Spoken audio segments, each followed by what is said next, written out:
Meu pai fazia coisas horríveis. Ele acabou com a nossa infância. Meu pai era um homem muito ruim, daqueles que só de olhar dava medo. Minha mãe era escrava dele. Ela a apanhava muito. Ele só permitia que ela ficasse em casa e não saísse nem no quintal. Era um pai horrível. Uma vez, minha tia irmã da minha mãe foi em casa e ela arrumou o cabelo da minha mãe. Fez tipo um penteado, já que a minha mãe andava sempre desleixada.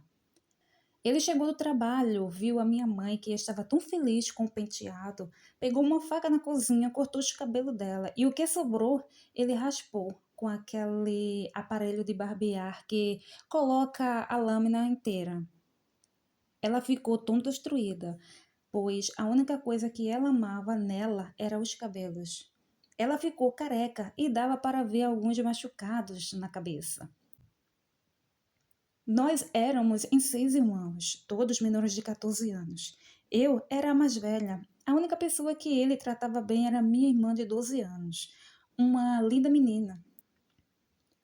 Ele fazia tudo por ela e tudo que ele dava para ela, ela dividia com todos nós. Doces, brinquedos e tudo mais. Só que isso era só uma fachada para o que ele iria fazer.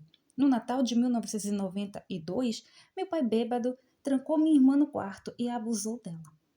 Me lembro de ver ela saindo do quarto chorando, tremendo, com as roupas rasgadas. Ela me abraçou forte e pedia para que eu tirasse a vida dela, pois ela não queria mais viver. Aquela noite foi terrível. Minha mãe dava tapas na própria cabeça, de raiva pelo que o meu pai havia feito. Ele estava no sofá dormindo bêbado e sem as partes de baixo das roupas.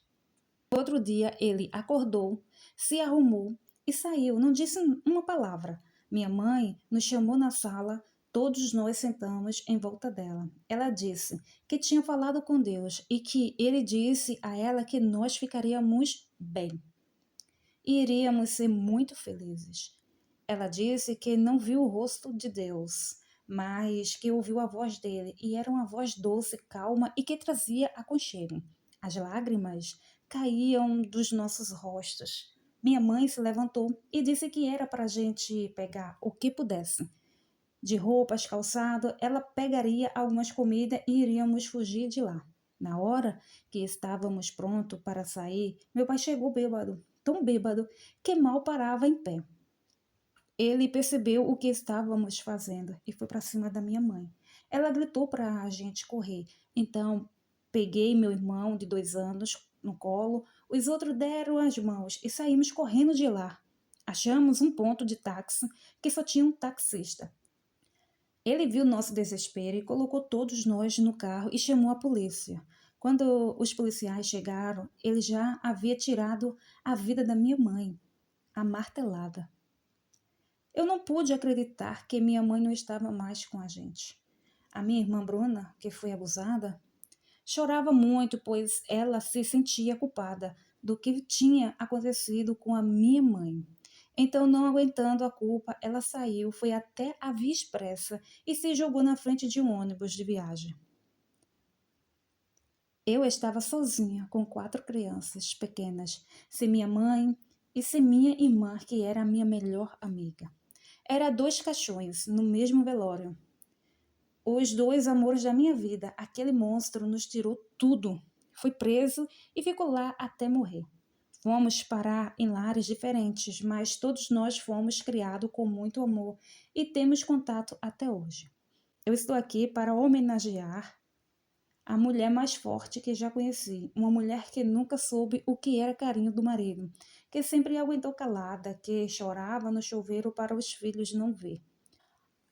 Dona Márcia, ó mãe, que saudade do seu sorriso tímido, da sua comida, do seu jeito de nos amar incondicionalmente. E minha homenagem se estende à menina mais linda que já vi, minha irmã Bruna, que tinha um coração enorme, cheia de vida e inteligente, risonha e que dizia te amo com tanta facilidade, que dividia tudo que tinha. Essas 2 mulheres fortes e que hoje brilham no céu. No velório do meu esposo, descobri uma das coisas mais terríveis da minha vida.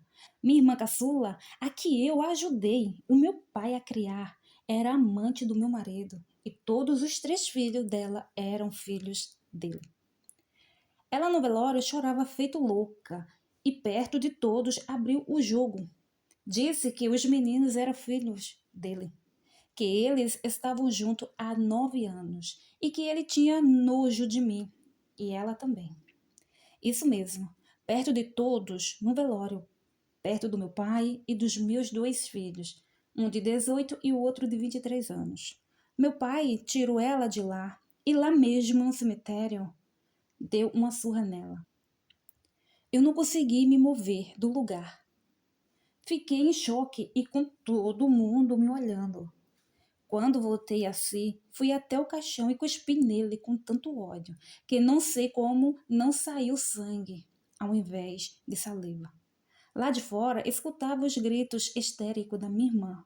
Ela me xingava de tudo quanto é nome. Depois de mais ou menos uns 2 meses, bateu um advogado na minha porta. Eu tinha que sair de lá, pois a casa seria vendida e parte dela iria para os meus sobrinhos, filhos daquela cretina, junto com o vagabundo do meu falecido. Meu pai, coitado, até adoeceu, não sabia mais onde enfiar a cara com vergonha de olhar para mim. Acontece que depois disso fiquei muito doente, tive câncer de mama, perdi meu emprego e vivia numa casa de aluguel junto com os meus filhos responsáveis e seguraram as pontas de tudo. Quando eu não achava que as coisas poderiam ficar pior, foi que ficaram. Meus 2 filhos, João Paulo e Mateus, vindo do trabalho, sofreram um acidente de carro e morreram os 2. O João morreu na hora e o Mateus, 3 dias depois, no hospital.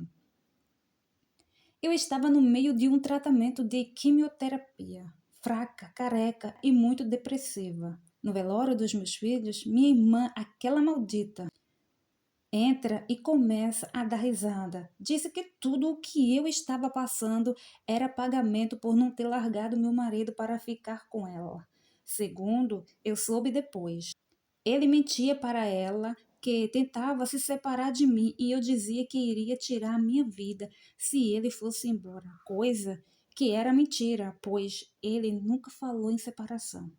Foi difícil. Parecia que a vida estava com um ódio mortal de mim. E em uma das minhas voltas para casa, descendo com muitas dificuldades da ambulância, minha irmã veio em minha direção e me deu um soco tão forte no rosto que caí e bati a cabeça no meio-fio. Isso me causou um traumatismo craniano. Voltei ao hospital e fiquei 13 dias entubada. Enfim, depois de tudo isso, eu ainda no hospital já estava sem o tubo e ainda muito fraca do câncer. Um médico entrou, ele era um senhor branquinho, baixo, e me olhou e disse, rindo: Filha, levanta, daí você tem que viver. Vá e viva. Uns 4 dias depois, já um pouco melhor, falei desse senhor com uma enfermeira, a qual não conhecia esse médico. Depois de meses, me curei do câncer e do traumatismo. Minha irmã se envolveu numa briga com a esposa de um traficante e foi morta a tiros, próximo a Diadema. Os filhos dela hoje vivem comigo, são pessoas maravilhosas, me tratam como mãe, todos formados e me levam para viajar com eles para todo o canto. Me chamam de mãe e eu os amo, pois eles não têm culpa de nada. Hoje sou muito feliz e sei que meus filhos estão bem, ao lado de Deus. Lembro de um episódio marcante que ficará para sempre na minha memória.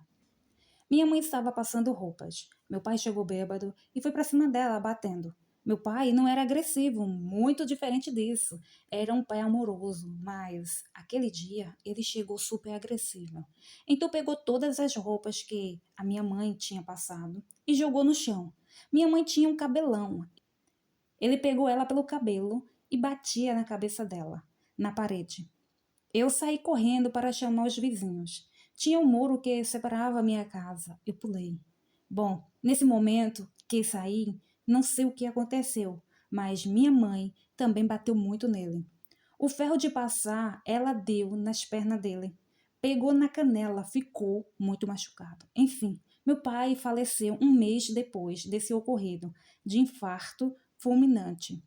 Não deu tempo dele se desculpar por isso comigo. Mas eu sei que antes dele partir, ele me disse que me amava muito. Meu pai faleceu com 33 anos, no colo da minha mãe, vindo do hospital. Ele olhou para ela e disse que estava cansado e partiu. Todos dizem que foi por tristeza e remorso por ter feito isso com a minha mãe. E ele não estava conseguindo lidar com isso.